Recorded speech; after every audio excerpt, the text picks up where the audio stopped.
Welcome back to our Gold Making for Casual series. Today we're going to do a little vendor run around Silvermoon City. I've cut these down into little parts just to make it a little bit easier for you so that you can do them if you happen to be in the city at the time. You might as well pick these things up, make yourself some money. I'm going to tell you the rough values of these things as well as we go, but if you miss anything out or you miss the name of an NPC or anything, I will have all the details in the blog post below. So the first thing we're going to do is we're going to come to Malar here. This is up in the Court of the Sun at the top, just as you portal in. And he has got these two recipes. If there's anything that they're meant to have that is not showing today, or like someone has already picked it up, I'll have the full list in the blog post below. I also pick up these flowers and herbs he has. He has different ones sometimes he has more of one or less of the other. I grab them all anyway, and I just throw them up. You'll quite often get a decent price for old world herbs, and you might as well because they only cost a couple of copper. The next one's down in the Enchanting area, and here you can pick up all of these. You need materials to buy them, so they're no good, but you can pick up this limited quality formula here. You can pick up the materials that they have. Copper rods usually sell, and you can even grab some star wood and simple wood if you want. It really depends on how much you want to try selling. They don't sell for awfully much, but as you can see, they only cost 30 copper and 36 silver, so you might as well grab them.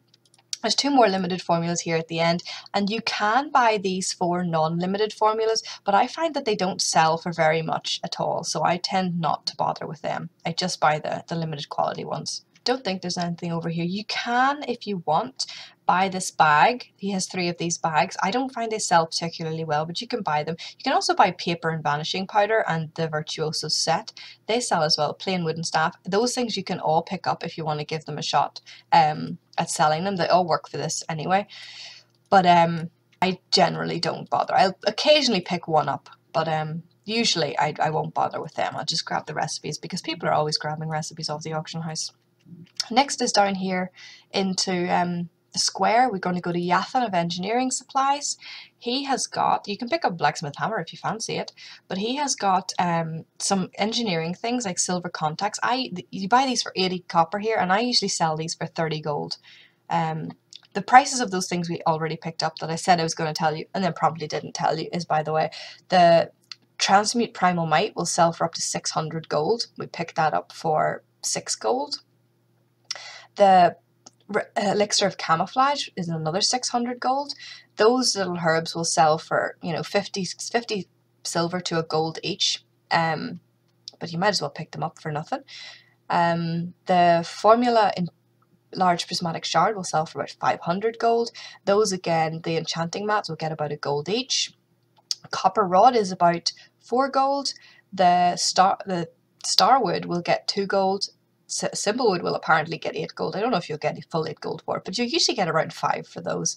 And the formula for superior mana oil is about 50, and the other one is about 200. So yeah, you might as well pick them up. Engineering ink occasionally sells as well because you need it in one of to make the rocket fuel for engineering. And I don't think a lot of people know where to get it, so you might as well grab some of those. They're only 16 silver. You can also get these stocks and fluxes and triggers and things. They'll occasionally sell as well, but it's really down to what you want. If you don't have any, you might as well throw some up. If you're just restocking, you can just pick up the things you want. The things you're actually going for here are the schematics. He has 3 limited quality schematics for 3, 4, and 6 gold, and they sell for about 200 to 300 each. So you might as well grab those. The next thing we're going to go down to is the Blacksmith. Down here we have Eridan, the Blacksmith.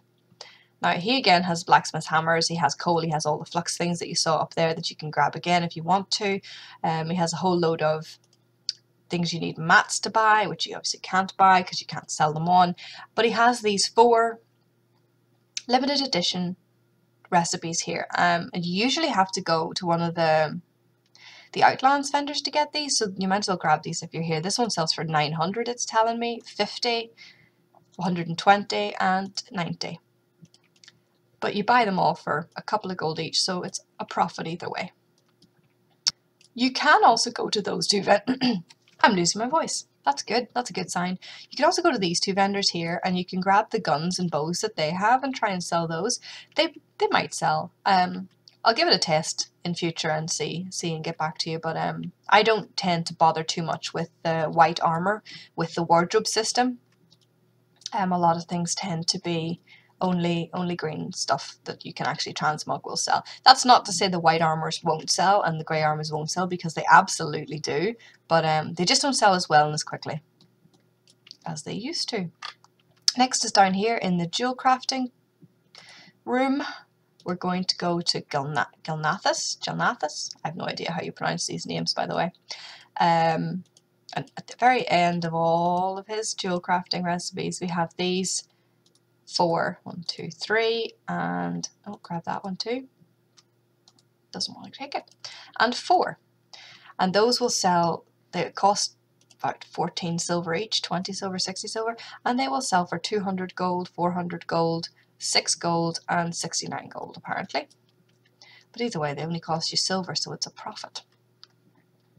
Next, we're going to run through here. And I just want to check the leatherworker. I don't normally go to the leatherworker because I always forget she's down here. But I'm pretty sure she has a recipe. Let's just see. Yep, there you go. Comfortable insoles, which is apparently worth 900 gold. So definitely worth picking up for 80 silver. I always forget that one because she's tucked away in the corner here. The next stop is going to be around at the tailor's.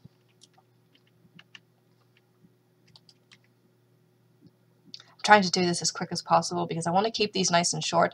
These are basically like, if you're in the city, you might as well run around and pick these things up and drop them on the AH, because it literally takes all of, 5 or 10 minutes, and it can make, there was a couple of 900 golds there, so I reckon you could make a couple of 1,000 gold just from picking these up. And so very few people do that, it's worth doing. I always come to this Andra girl and I always pick up the cloth that she has because it's always below market value. So it's worth picking up for the little bit of extra change, I think. Every little adds up and all that.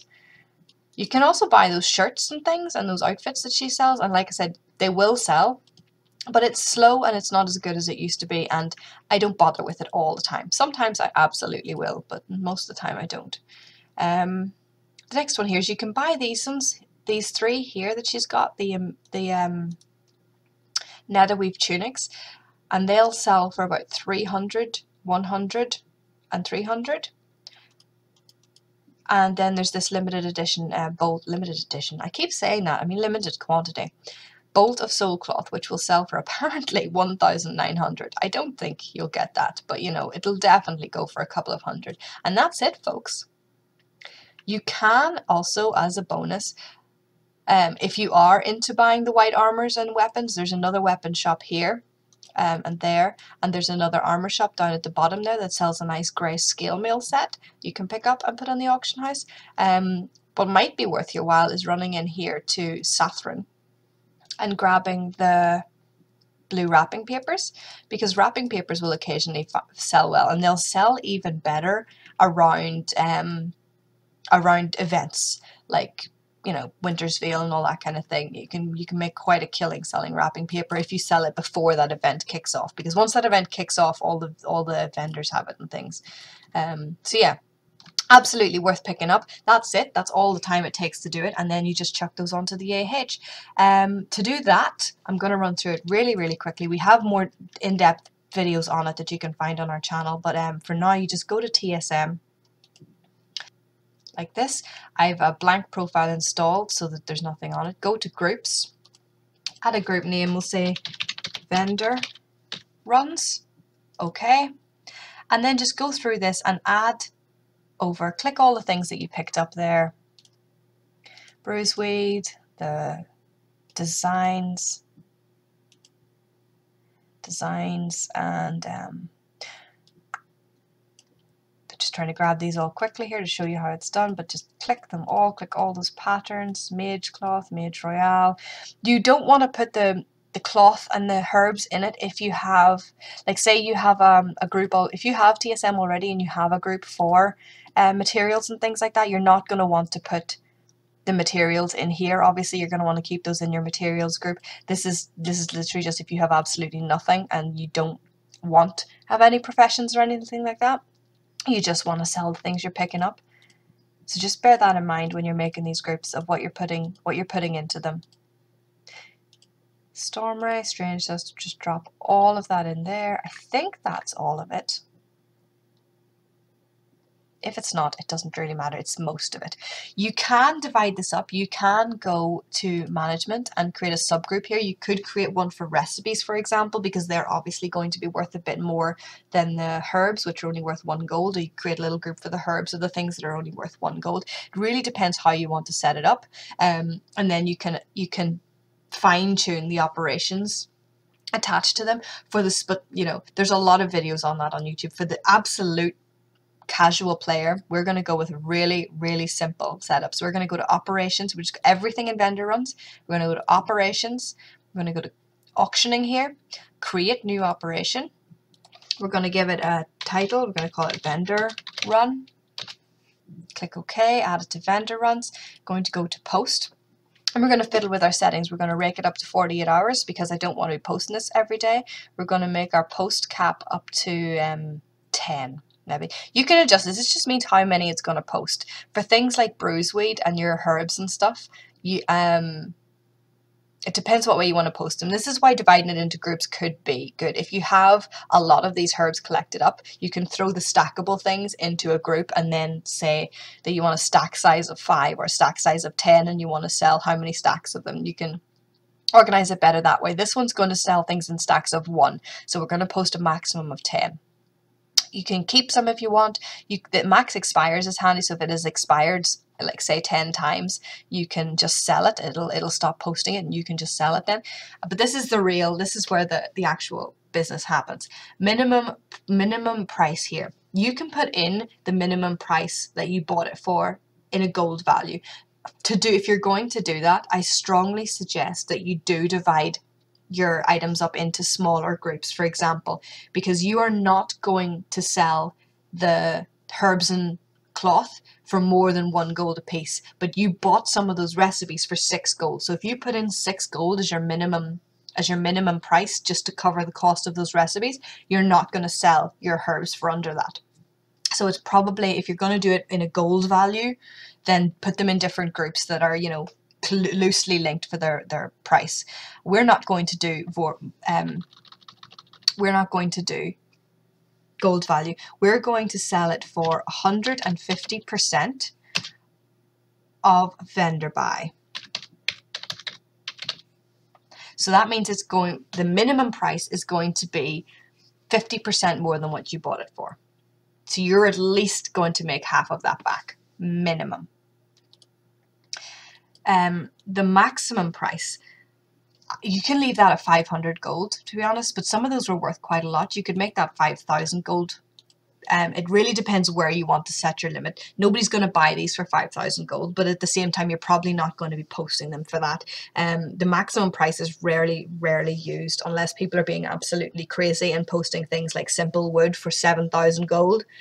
You know, so it'll cap out your maximum price. So it really depends what you want to do there, but I'm just going to leave it as that for now. And your normal price is what you'd like to be getting for these. So what you'd like to be getting for them. You can put in any value here. You can put in 200% of vendor buy, 300% of vendor buy, anything you want. Basically, this says if there's no other items on the AH like this, how much it's going to post yours for. So how much your asking price is. So you can put in anything there. 300% vendor buy might be a solid one. You can go with DB market. You could go 100% DB market, which is the 100% of the market value. So that's what it usually sells for. But to keep it all on the same track, I'm going to use the same code as I used before. So I'm going to use vendor buy. And I'm probably going to make it a lot higher than 300% because you bought some of those things for copper. So 300% of 30 copper is not an awful lot. Really depends what you want to do there. If it's above maximum price, post at normal price. Like I said, you can completely ignore that maximum price one because you're probably not going to be using it. If it's below minimum price, post at normal price maybe. Or don't post, or post at minimum. You can again choose what you want to do there yourself. I might change that vendor buy thing because I'm worried that's not gonna work. I'm just gonna put in 200% DB market. That means if there's no other items on the AH like that, it's going to post it for 200% of what it's worth. And we'll see if it sells. The thing is with vendor things, there's usually 1 or 2 of them up there. So you're not usually going to be the only person selling it, but that's all right. They still sell fine. So you put those in, that's fine. You don't want to, I don't worry about cancel. I don't cancel these when I'm being undercut. There's really very little point. I don't do reset scans, and you don't need to worry about any of that other stuff. So you've got them all dumped into your vendor thing. You just go to auctioning, go to start posting, and we'll see how this works. Like I said, I literally just made that operation up on the spot. I wasn't intending to do it in this video, so it's probably terrible, but it's just to give you an idea of how you set it up, how you collect these things, how you import them into a group, and how you get them selling. Another way you could do it is if you don't have them in a group at all, you can just use the quick sell function, but we just talked about that in another video. You can find it on the channel. There you go. See, my normal price isn't coming into this at all because it's automatically undercutting all my competition. So it's telling me what price it wants to post these for. And they're all fine. See, there's 600 gold, 200 gold, 50 gold. All these things are like selling for a lot more than what you picked them up for. Just going to let it finish the scan real quick. Okay, so it's finished scanning. This is what you want to see. All of this green, this is all good. There's 2 below minimum prices there, so it's just going to post at our normal price. That's grand. They're all undercutting competition except this one, which is posting at normal price, and the normal price it's chosen is 7 gold for Starwood, which seems solid to me. So I think that operation might actually work. Then all you do is you click post. If you have the macro setup, you can just hold your Alt key and scroll your wheel, and that will be all of those 45 auctions posted. Let's see which ones that I have missed putting into that group. Oh, I missed putting one into the group. Oh, there's no auctions of it on the AH either. We'll just throw it up separately for, say, 700, which is what my add-on is telling me. So yeah, that's it, done. 10 minutes, done. Go about your business. Do your other auctioning, do your role play, whatever it is you're doing, but that's all the time it took, and you'll probably make a couple of thousand gold out of it.